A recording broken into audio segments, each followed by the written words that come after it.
Hello everyone, welcome to Mediverse Atlas. In today's video, we are going to talk about another important LAQ, the shoulder joint. Shoulder joint is a type of synovial joint and ball and socket variety.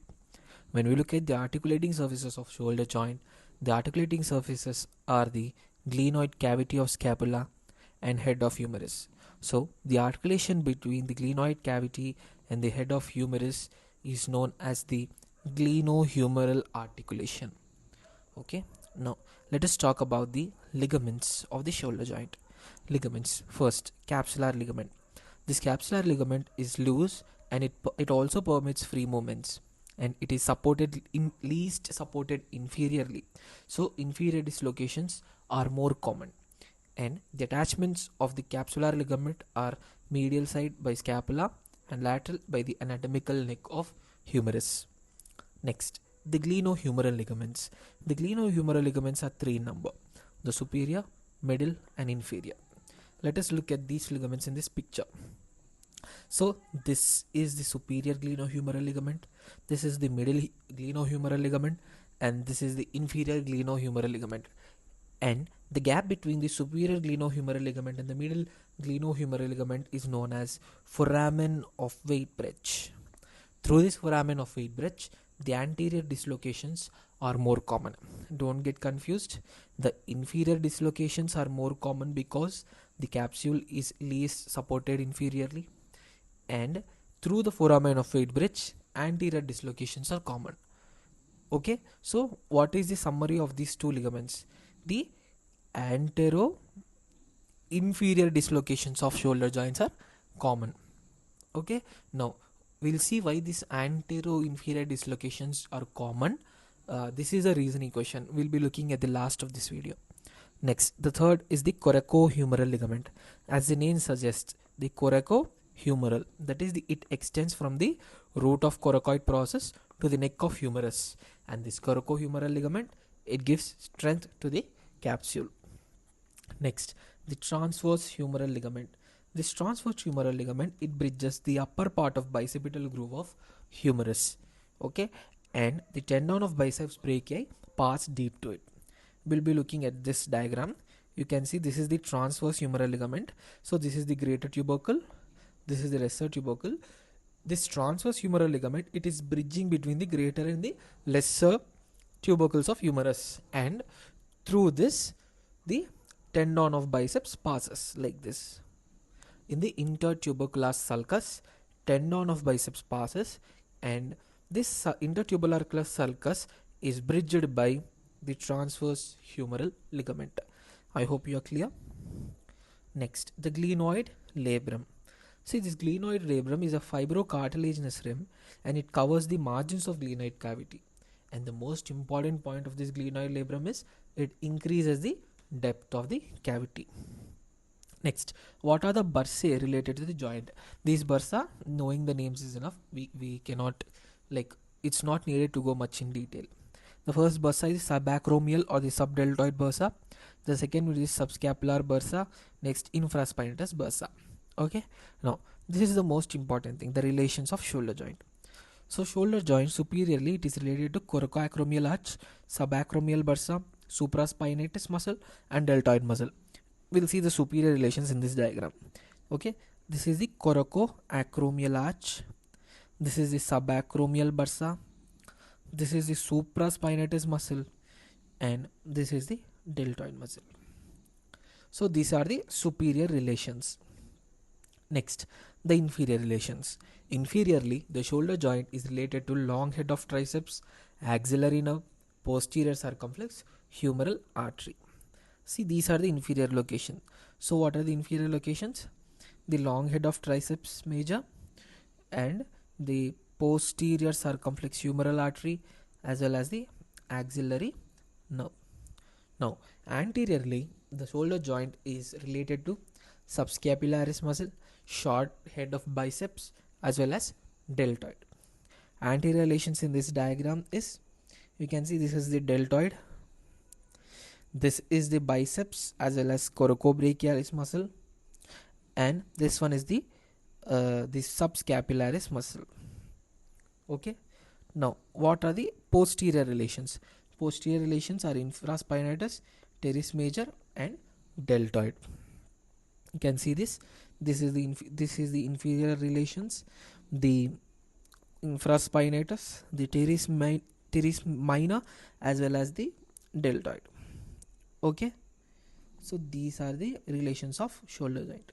Now, what is the blood supply of shoulder joint? Shoulder joint is supplied by anterior circumflex humeral vessel, posterior circumflex humeral vessel, suprascapular vessels, and subscapular vessels. Okay, the anterior and posterior circumflex humeral vessels, suprascapular and subscapular vessels.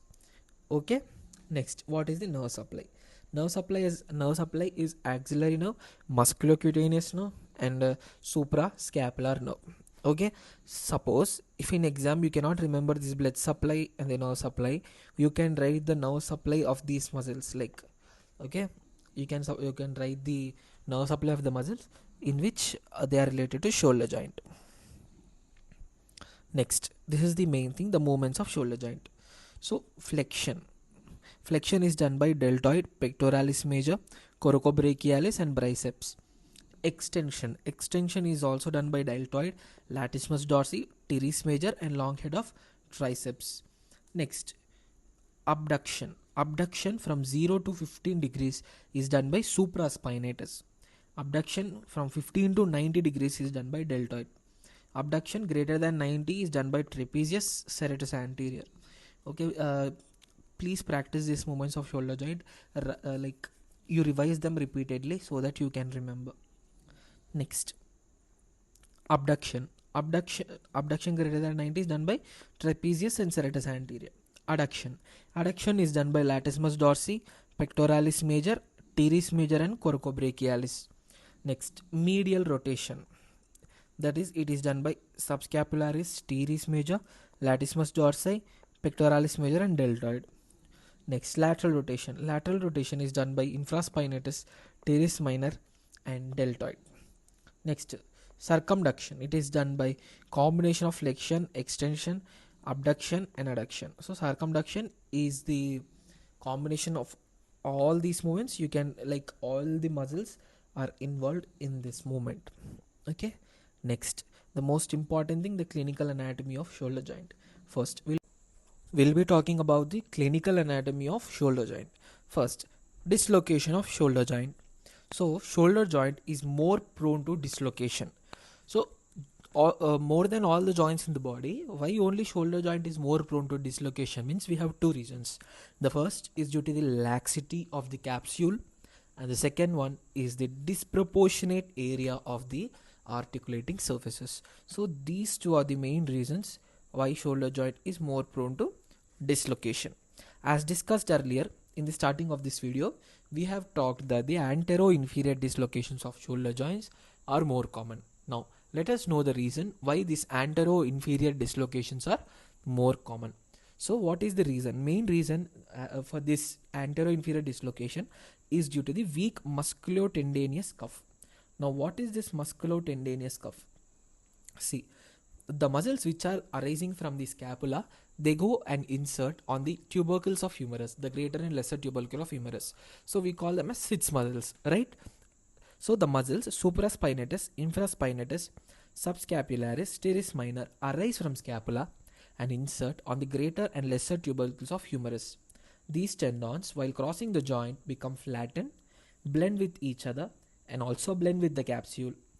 So this forms the musculotendinous cuff, and this cuff, it gives strength to the capsule or around, except anteroinferiorly. So these anteroinferior dislocations are more common. I hope you got the point. So we have scapula. I'll just explain you in a brief manner. So suppose think this as scapula, and we have humerus. So these muscles, which the sits muscles, SITS, right? This sits muscles, supraspinatus, infraspinatus, teres minor, and subscapularis.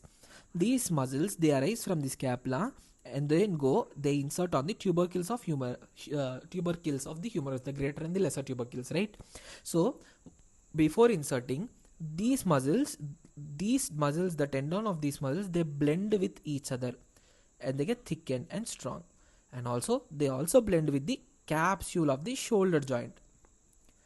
So this capsule, they blend with the overall the capsule except at the anteroinferior side. So at the anteroinferior side there is no strength to the capsule.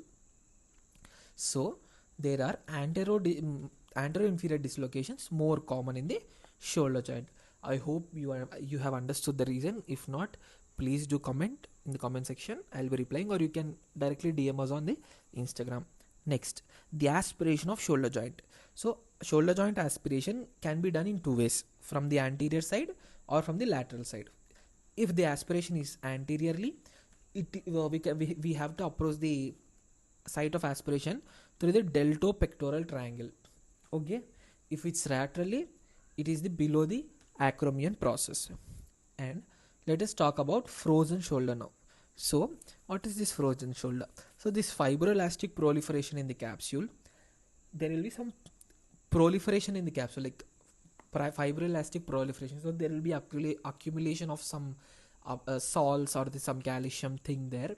So they form adhesions and stiffness and pain on the regular movements. So there will be pain on the regular normal movements. So what are the clinical features? So 40 to 60 years of age group, generally the patients will be present with the 40 to 60 years of age group, and it is more common in the diabetic patients. And the surrounding muscles, they show atrophy. Movements of shoulder joint are affected. Now patient may recover spontaneously in 1 or 2 years, or recovered much earlier by physiotherapy. Next, the calcific tendinitis of shoulder. So this can be asked as an MCQ. So what is this calcific tendinitis of shoulder? It is the inflammation and calcification of subacromial bursa. It is known as scapulohumeral bursitis. So this can be asked as an MCQ. The scapulohumeral bursitis. What is the scapulohumeral bursitis? It is the inflammation and calcification of subacromial bursa. So this is everything about shoulder joint. I hope you are clear with the concepts of shoulder joint. Make sure that you are sure with the side headings: the type, variety, articulating surfaces, the ligaments, the relations, blood supply, nerve supply, movements, and clinical anatomy. Okay, if you have any doubts, please do comment in the comment section, or follow us on Instagram. You can directly DM us there, and you please do follow our Telegram channel. I'll be providing the links of Telegram and Instagram in the description. Please do comment and have a nice day. Bye.